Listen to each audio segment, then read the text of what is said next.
Where should we begin? How controversial do we begin? Huh?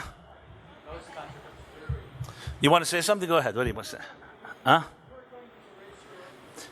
Yeah, but listen, you may have something more controversial than what I'm going to bring up. The more controversial, the better from my point of view. Yes.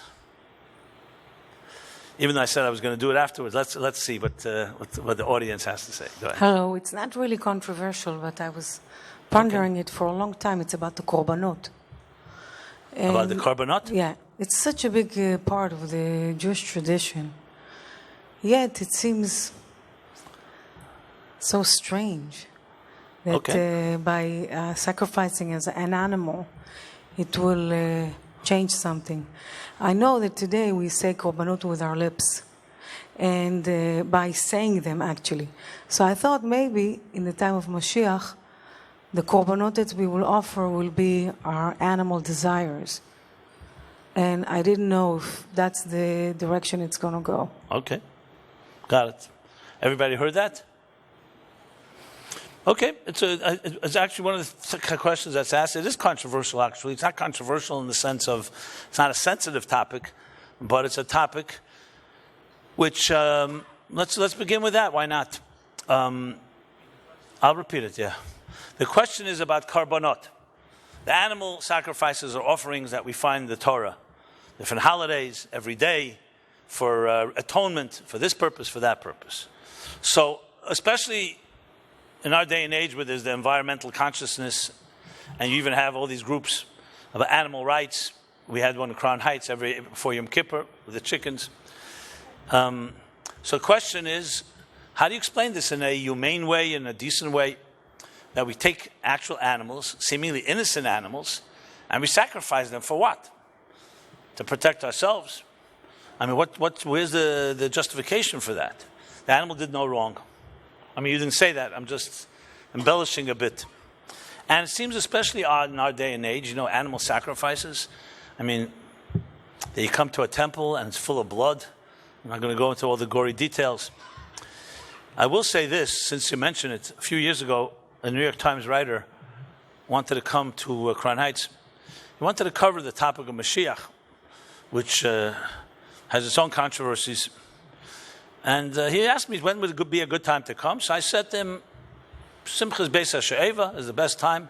Sukkot's night, Jews from all over come and they dance in the streets. I thought it would be very good because then, everybody's acting crazy, so that would look good, But he decided to come.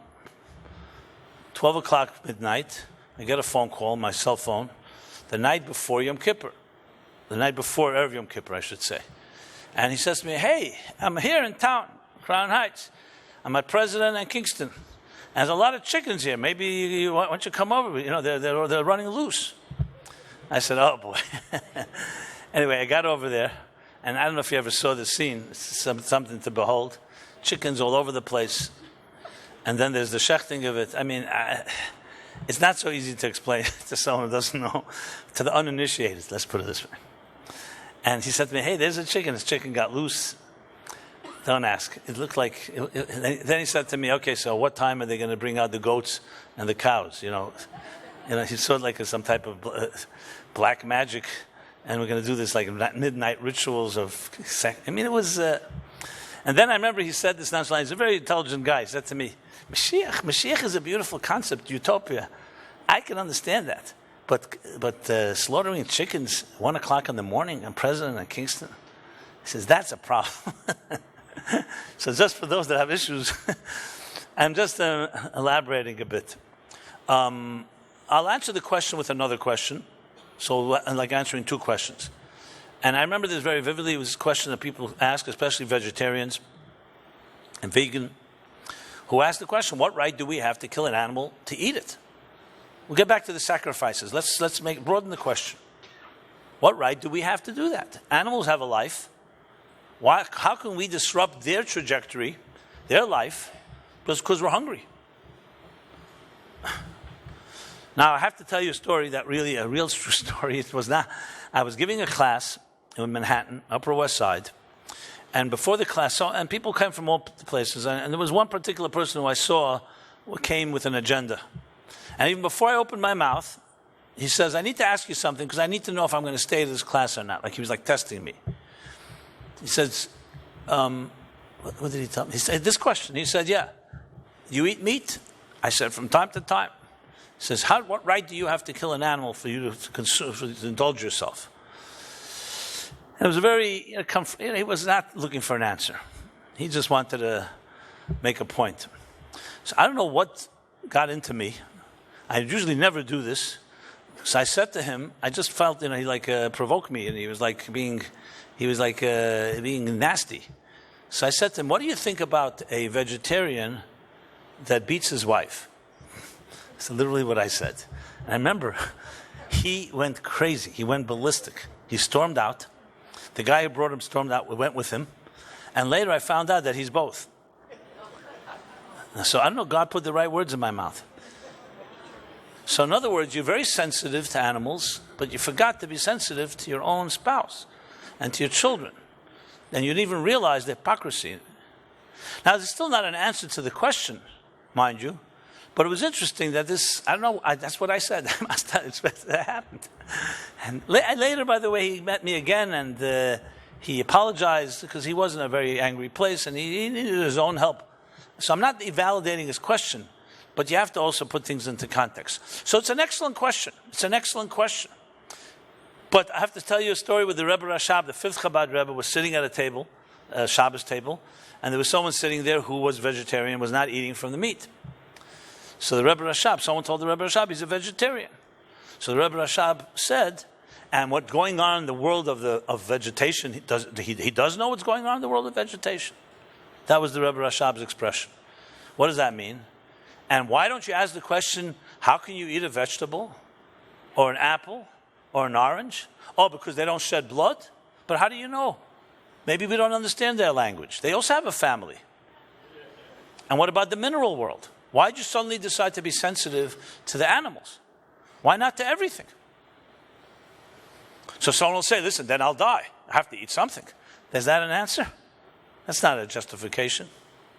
And actually, this question is asked in Kabbalistic texts and in Chassidus. What right do we have to touch even a mineral, not just an animal? And there's only one answer that we have. And that is that the one who created it all gave us that right. But not a right, it's actually an obligation. And this is the answer. The Mishnah says in Sanhedrin, in the Talmud, asks the question, why was the human being created last?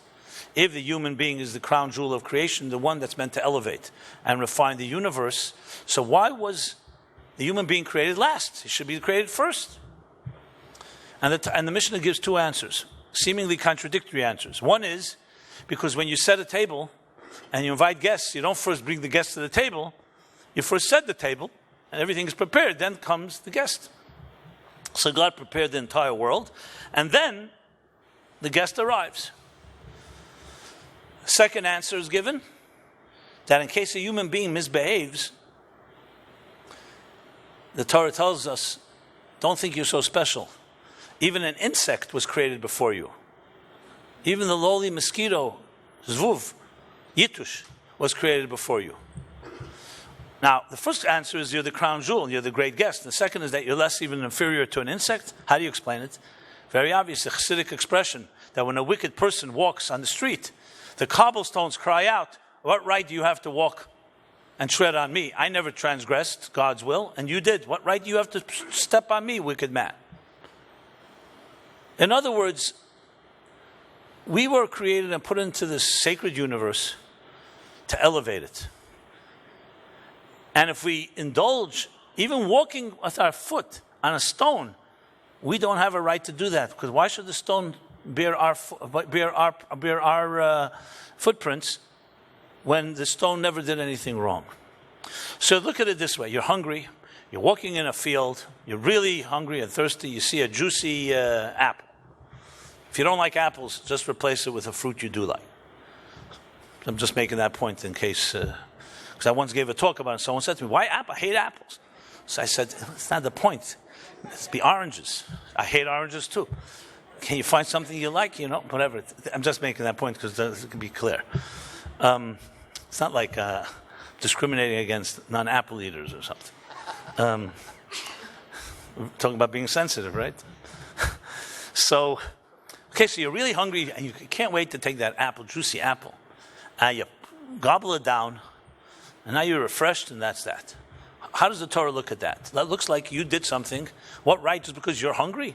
Why should the apple suffer because you're hungry? However, if you made a blessing on the apple, and you ate it, and the energy you gained from it, you used to do a mitzvah to help another person, and the apple thanks you. Because while it was hanging on the tree, it could never help another person. And now that it became your flesh and blood, and you did a good deed, the apple becomes part of your good deed.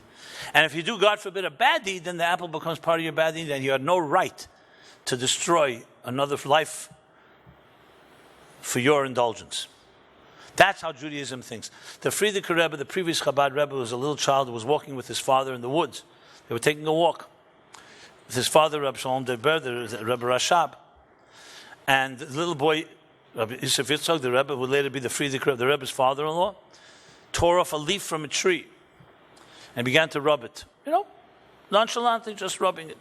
And the Rebbe Rashab reprimanded him with a long talk and said, what right do you have to interfere with the trajectory and the journey of that leaf?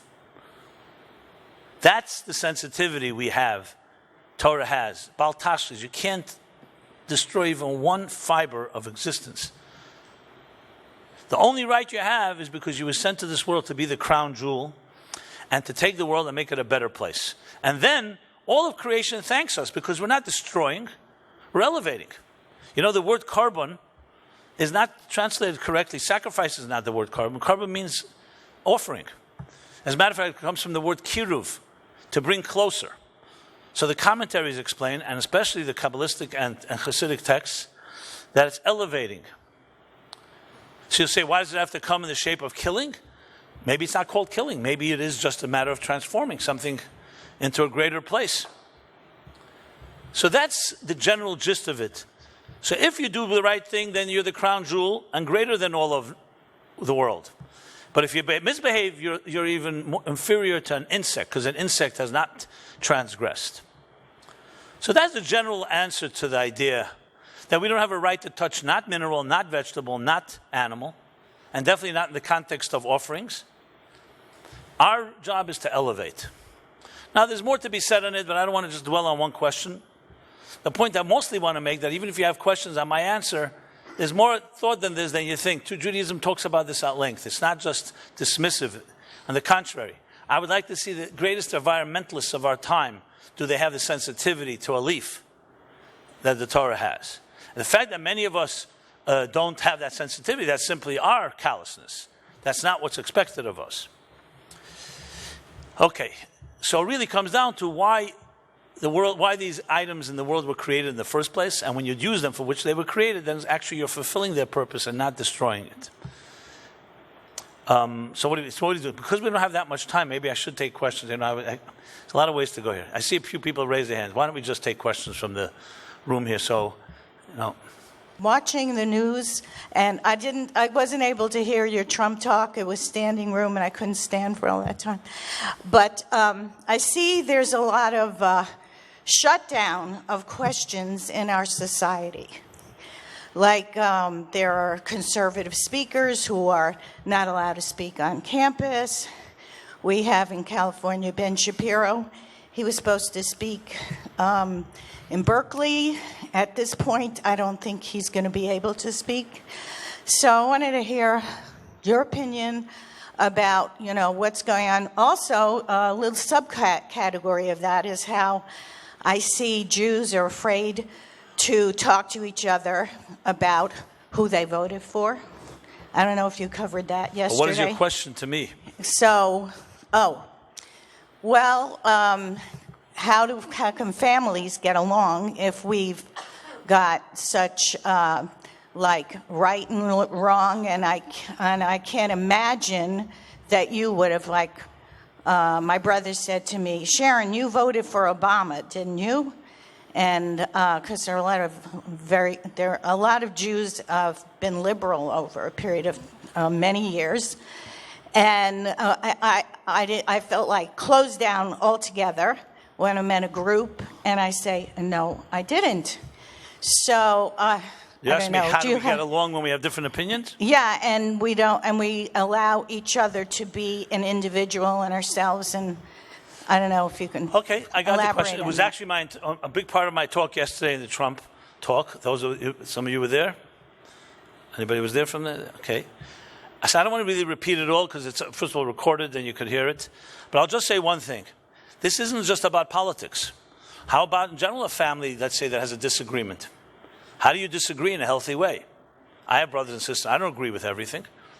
So I think that, unfortunately, we have lost, so many of us have lost or never learned the art of disagreeing with someone without personalizing it.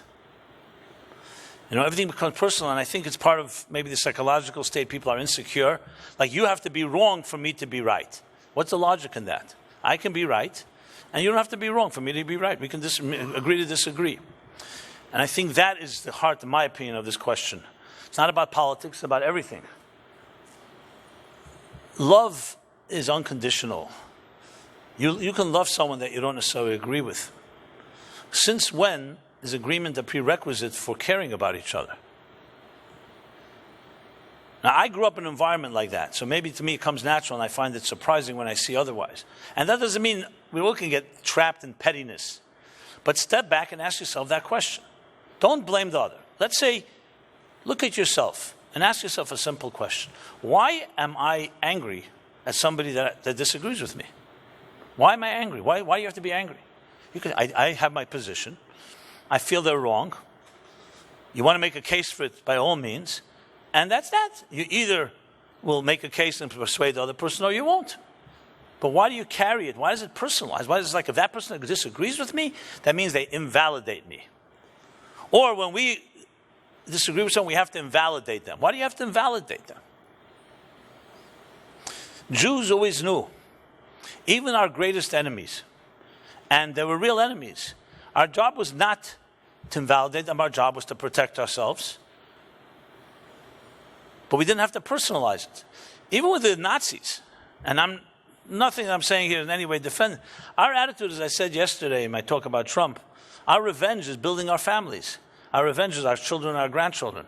We don't need to get even with them. What, are we going to go to Germany and bomb all their cafes, even though their children and grandchildren are alive and kicking? It's not the Jewish way. It's not because we're afraid to do that, because what are we getting from that? So the bottom line is, you can disagree with someone. It does not have to in any way invalidate. I'm sure you've met some people like that. Maybe you haven't. And maybe you should. So that's how I see it. When I see a family or friends that suddenly become angry at each other because of a disagreement, it's not the disagreement. It means they have issues with interacting, coexisting, confidence, security, and so on. I don't know if this is a platform here for us to be able to go through the whole therapeutic needs to be able to get to a place like that, but that's how I respond.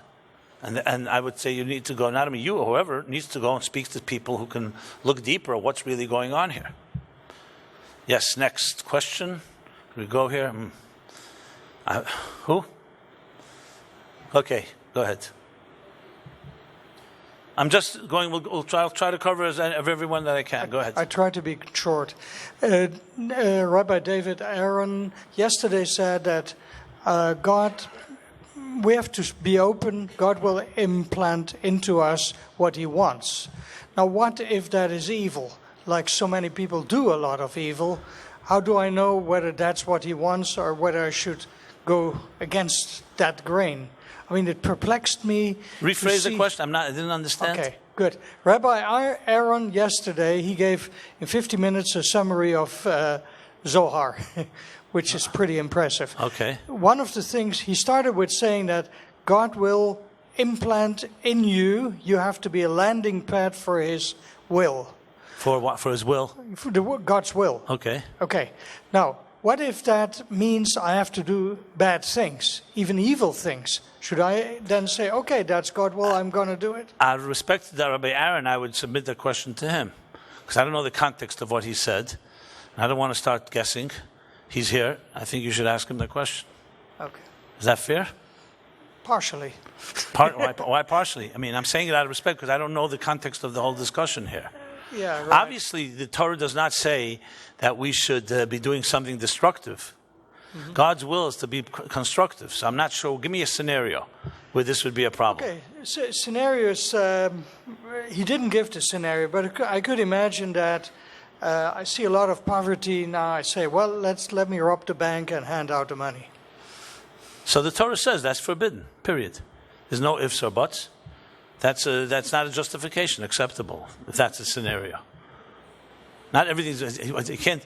But you kill one person to save another person? Well, the thought I had is, why does God allow someone like the evil one, Hitler or Stalin, do what he does? That's a very different question now, by the way. Completely different question. Okay, but that's what I wanted to get at. Oh, why God allows people to be evil? Well, $1 million question. There's a whole book of Job just on that question. But briefly, at the end of the day, God's value of our free will is more powerful than him intervening and stopping us from making mistakes. So free will, sadly, includes the possibility of someone doing something really bad through their free will. So you have to really ask the question, why God gave us free will, which is really why did God create us in the first place? That's the brief, shortest answer I can give to that question. Some food for thought. Okay. Yeah, please. Yeah.